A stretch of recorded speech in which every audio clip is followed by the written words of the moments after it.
Josh and Mitch? No, it's still the same. They didn't neither one practice today, but we're going to keep monitoring them, and I'll get with the medical staff at some point today or tomorrow to figure out what we're going to do. Sorry. Go ahead. No, go ahead. It is like it is confusing the whole Mitch thing because he's Yeah. not injured, but he's never practicing. Uh-huh. So, is there anything that you can clarify in terms of what's holding him back? No, it's like I said, load management. It's which means that obviously if we deemed it necessary, could he possibly go? Yeah, he could possibly go. But it's a decision that myself, led by Casey, who's in charge of performance, makes on a daily basis. And it will be like this. I know you guys want more, but it'll be like this the whole year. Okay. Yeah. So what would be holding him back from possibly going? That's the confusing part. Like if you say he can possibly go, Yeah, no, it's like he missed a lot of games last year, and so we just want to be cautious going forward with him. It's about the extent of it right there. Yeah. I guess how do you balance that with him needing to catch up with what you guys are trying to do in practice, right? Like, it's a great question.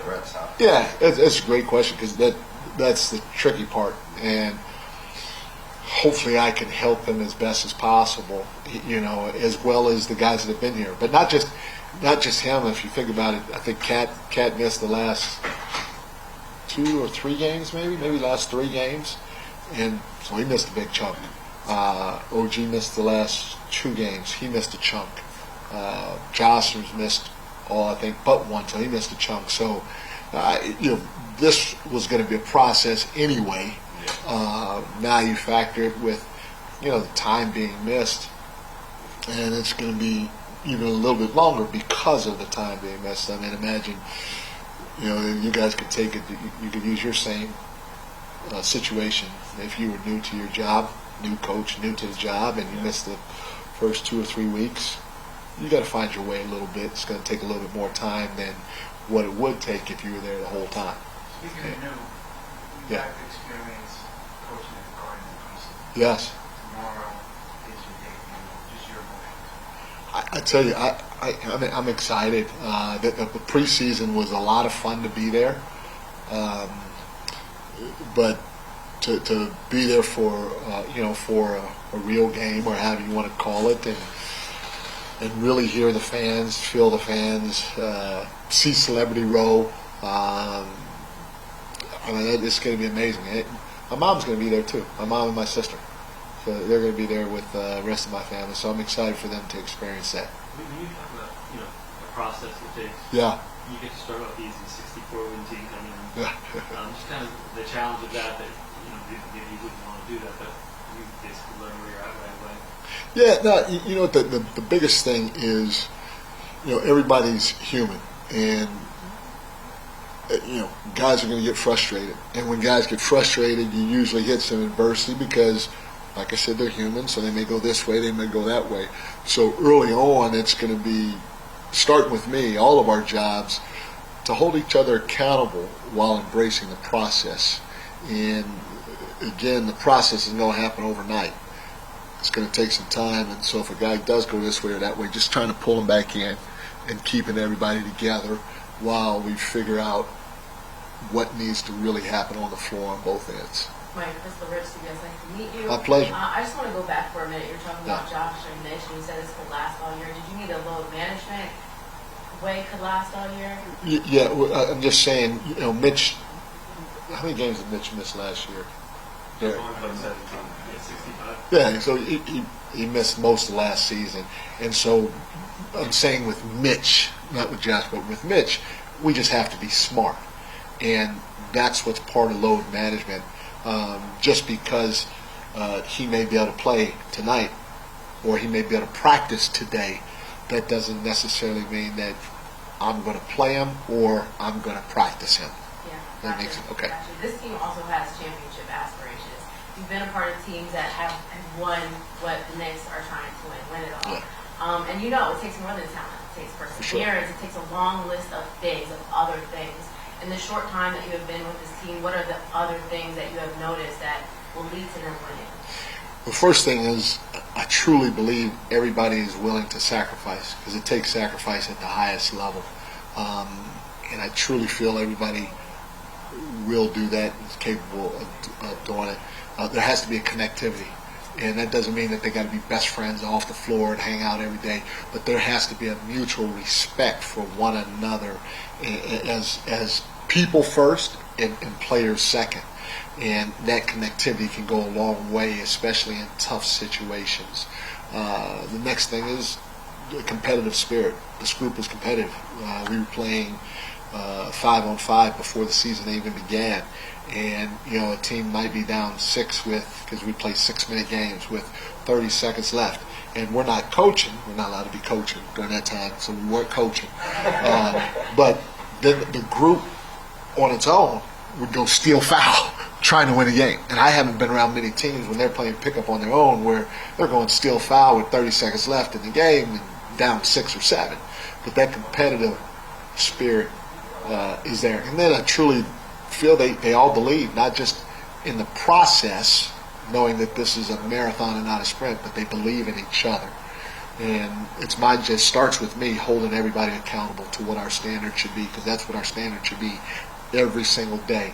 It starts with me, it trickles down to everybody else holding each other accountable, even myself in those areas. With those championship aspirations, there are obviously other moves, but coaching change and hiring you was the biggest change to kind of reach those championship aspirations. With opening day, tomorrow, and you've been around these guys for a couple months, how confident are you that you can be that positive force, that positive change that brings this team to championship contention? Well, the first thing, the good part about it is the finals or the championship round doesn't happen until June. So we got a long time to get there. So it starts on the daily. We can't skip any steps. It starts with first day in training camp, or even before that in the summertime, going to training camp, going to the preseason, going to Abu Dhabi. Every time we're on the floor together, every day off, we just want to keep taking steps, because it's going to be a process, knowing that we may take 1 or 2 steps backwards, but hopefully we can regroup and continue to take 3, 4, 5 more forward. And it's not just about me doing that or me being the catalyst because I was hired. It's about the entire group. We have to, like I said, be connected as a group and believe in each other. And if we do that and we truly understand that it's a marathon and it's one day, one game, one shoot around, one practice at a time, then the path will lead us to where we need to go. But with all that you've implemented that's new, preseason and the identity of what the team to be, and you talked about this connectivity, you have the core of these players, your stars that are returning and playing so many games together over the course of several years. I don't know if the word is rely or trust, but how much do you rely or trust on them as well as you make this transition out to the season and the early part, some of the challenges you mentioned? A lot, but they've earned that right for me to have to trust them. I don't have all the answers. I'll be the first to admit it. I'm going to be wrong sometimes. And just like when I'm wrong, hopefully somebody holds me accountable and I'll learn and grow from my mistake. But because they are who they are, they're competitive, they're a veteran team, they've won at a pretty high level before, sometimes they'll teach me something or they'll teach us something. And we got to believe in them just like we're asking them to believe in us. So it's a two-way street. With Josh, his status, lower back stuff is always difficult for anybody. Yeah.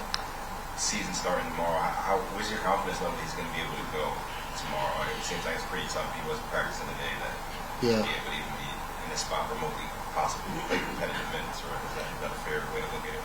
Yeah, Derek's going to probably kill me for saying this, but Josh is a little different than Mitch.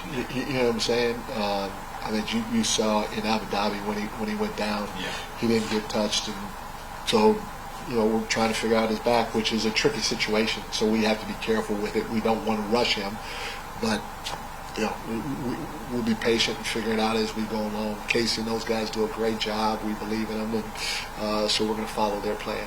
I know you'll have a better answer to this tomorrow and as we get deep into the season, but as you evaluate today before game one, where the second unit is in the depth of this team, where do you say you guys are at? I like our team, and I like everybody that is on the roster from 1 to, I think we got 17. And I say 17 because I really like our two-ways. They can bring something to the table for us, and they have to keep themselves ready. I talked to them about this today. Just because you may not be in the game, if you have a uniform on, you have to keep your mind present, because I can call on you at any time. That's how much faith and trust I have, even with the younger guys or guys at the end of the bench. What's your philosophy on identities? Like, before game 1 of the season, obviously last year the Knicks had really big defensive identity.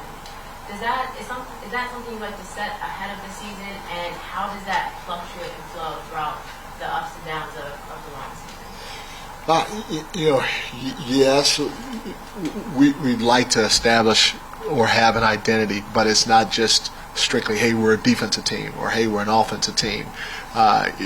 In my opinion, you have to be able to do a lot of things in order to win. You can't just be a good defensive team, because if you look at the NBA champions of past, everybody that's won a championship wasn't a top 3 defensive team. Everybody that's won a championship wasn't just a top 3 offensive team. And so you have to have belief in what you think this team can do and grow from that. And, do we think we can be a great defensive team? Wait, there it is. The season hasn't started until this happens. Do I think we could be a great defensive team? Yes. Do I think we could be a great offensive team? Yes. And we have staples on each side of the ball. Example, offensively, we want to play fast. We want to play with great spacing. We want to get the ball reversed. There are things that we believe in offensively that will help shape our identity, just like there are things that we believe in defensively that will help shape our identity on that side of the ball as well. All right, let's go to the last one. You guys coach a lot of great players coaching against them.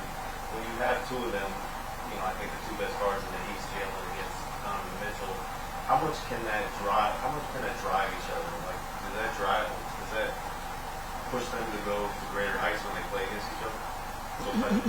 Yeah, it's probably a better question for Jalen or for Donovan. My guess is just as good as yours.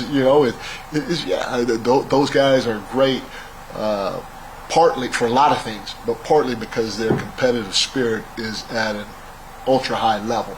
There are a lot of talented guys in this league, but usually the great ones are able to separate themselves from the talented, really good players, because their competitiveness is probably a little higher, as well as their consistency. They consistently bring it at a highly competitive level every single time they step on the floor. So it should be fun. Yeah,